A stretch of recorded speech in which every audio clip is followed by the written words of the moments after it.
अंतर आत्मा राजनीति में इस स्तर तक चली जाएगी, इसका विश्वास नहीं हो रहा। हाँ, मैं आ गया। क्या हुआ भैया? खड़े रहो। भैया को जल्दी है, थोड़ा जल्दी। कहाँ जाना है? कहीं जाना है। टिकट बन रहे हैं यहाँ पे?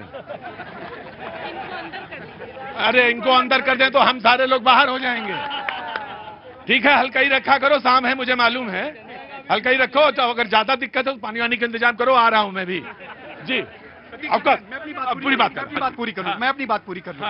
इतना ही नहीं, मेनका गांधी तो पुत्रवधू थी श्रीमती इंदिरा गांधी की। जिस प्रकार से 28 मार्च 1982 को 2.5-3 साल के बच्चे वरुण गांधी को सोते हुए उठाकर प्रधानमंत्री हवा से बाहर किया गया, वो भी महिला का सम्मान नहीं था। तो या कोई पुरुष हो या महिला, सम्मान महिलाओं का कांग्रेस द्वारा ऐसा ही किया जाता है, इसमें मुझे आश्चर्य नहीं है। देखिए वो मालूम था, पन्ने तो खुलेंगे टीना, ये तो आपने शुरू किया तो पन्ने तो खोलेंगे ही लोग। अगर ये इस तरीके की बातचीत करेंगे तो अरविंद सुब्रमण्यम ने भी कहा है, इनके खुद के नेता है भाजपा के, वो लगातार क्या बोल रहे हैं, मानसिंह जी के लिए क्या बोल रहे हैं, तो सुनिए ध्यान से। जब अगर आप इस तरीके की बात करेंगे तो आप लोगों के भी परछक्के खुले जाएंगे। लेकिन मैं बात करती हूँ, देखिए सबसे पहले इस राजनीति के अंदर माँ का इस्तेमाल देश के प्रधानमंत्री ने वोट बैंक के लिए यूज किया। लाइन में किसने खड़ा किया, क्यों खड़ा किया, सवाल ये पूछा जाएगा। जिस तरीके से आज ये इतनी बातचीत हो रही है, मुझे लगता है वोट चोरी का मुद्दे को ध्यान भटकाने के लिए किया जा रहा है। सारा डिबेट का मुद्दा जो है कोई किसी की, मैं आपसे कह रहा हूं कि आपने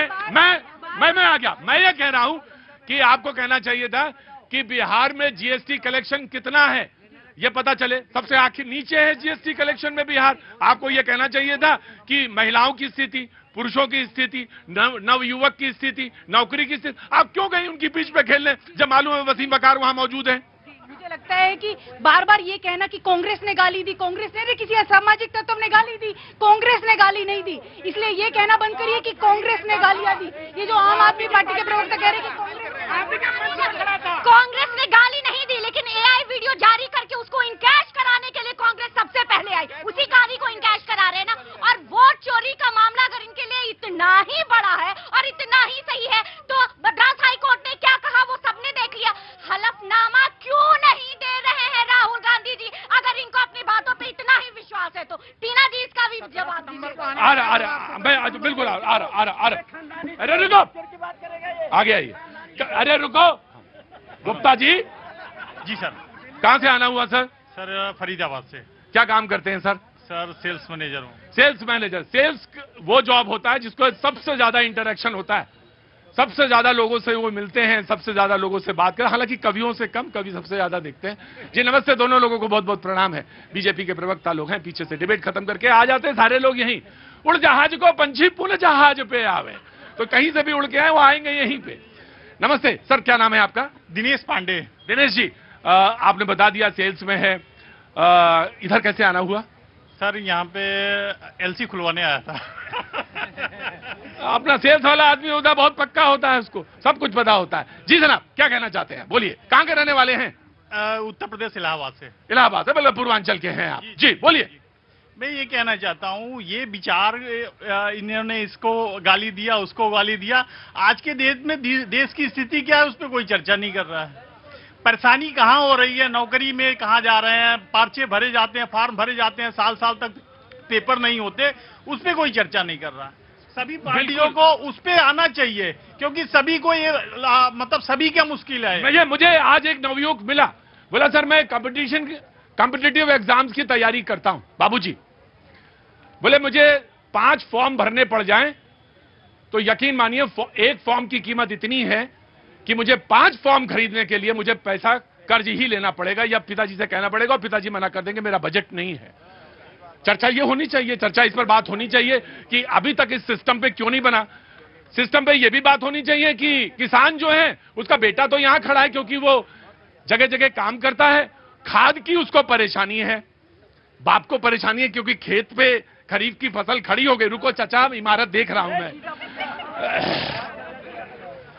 खरीफ की फसल खड़ी हुई है, खाद चाहिए, इस पे चर्चा होनी चाहिए। लेकिन चर्चा इस बात पे कि गाली कितने प्रकार की, किसने किसको दी, और ये बात चल रही है चर्चा। ये गुप्ता जी रुक जाओ, दिवाली में मुझे मालूम है क्या होना है। जी ये जो चर्चा होता है इस बार स्वदेशी पे जोड़ दो गुप्ता जी। बिल्कुल दिवाली पर होगा। क्या रुको, नहीं सुनूंगा।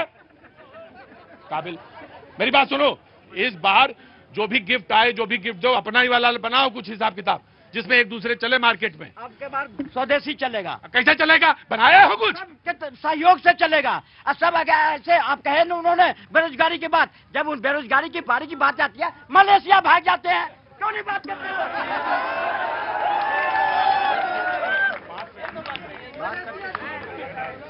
इस देश का शायर हैं आप, तो शायर हैं। मुश्किल यह है कि दिमाग में राजनीति इतनी बढ़िया बारीक तरीके से बैठी हुई है कि वो लकीर बन के सामने निकलती है। जी, एक ब्रिजेश रह गए हैं, बोल देता हूं। जी, चर्चा तो विपक्ष तय करता है।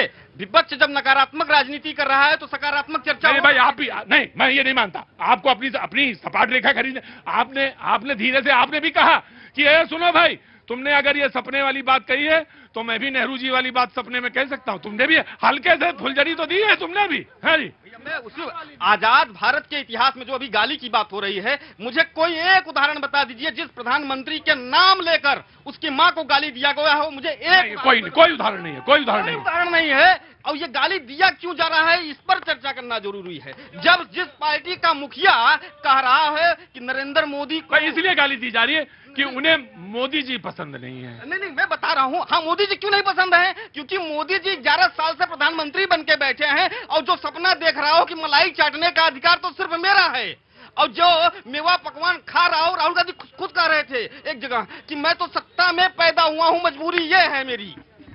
देखिए किस तरीके के डिबेट को ले जा रहे हैं।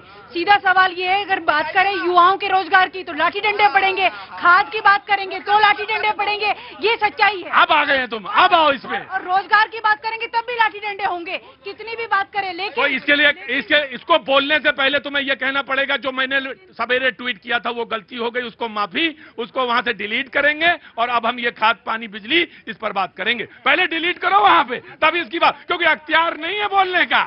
यहां पे पत्थर वही पहले मारेगा जिसने पहले कोई अपराध। डिबेट का मुद्दा तो हम थोड़ी तय कर रहे हैं, डिबेट का मुद्दा तो भारतीय जनता पार्टी तय कर रही है, चुनाव आयोग तय कर रहा है। हम तो सवाल पूछ रहे हैं, सवाल पूछने पे ही तो डर रहे हुए हैं। राइट। देखिए प्रतीक जी, शुरुआत में भी मेरा कहने का केवल इतना ही आशय था कि इस प्रकार की घटिया चीजें जो आप कर रहे हैं, पलट के अगर कोई एनिमेशन बनाकर आपके सामने प्रकट कर देगा तो क्या आपको अच्छा लगेगा?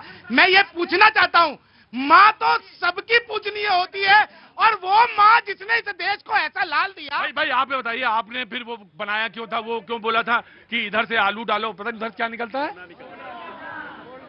ये तो राहुल गांधी जी ने आपने कहा था ये राहुल का बयान नहीं है। 15 लाख किसने कहे थे कि अकाउंट में आ जाएंगे, और अभी इन्होंने कहा बिहार के डीएनए में प्रश्न उठाया। मैंने एक सवाल पूछा कि तुमने इधर से आलू वाला बात क्यों कही थी, आलू इधर से निकलेगा वो सोना। अरे प्रतीक जी, राहुल गांधी जी ने खुद ही तो कहा था। राहुल जी ने नहीं कहा। नेहा जी कुछ लाई है, कुछ कविता है, 2 लाइन सुनाइए, फिर शेर सुन के मैं ब्रेक पे जाऊंगा जल्दी। बिल्कुल। प्रतीक जी, आजकल पप्पुओं का जमाना है। देखिए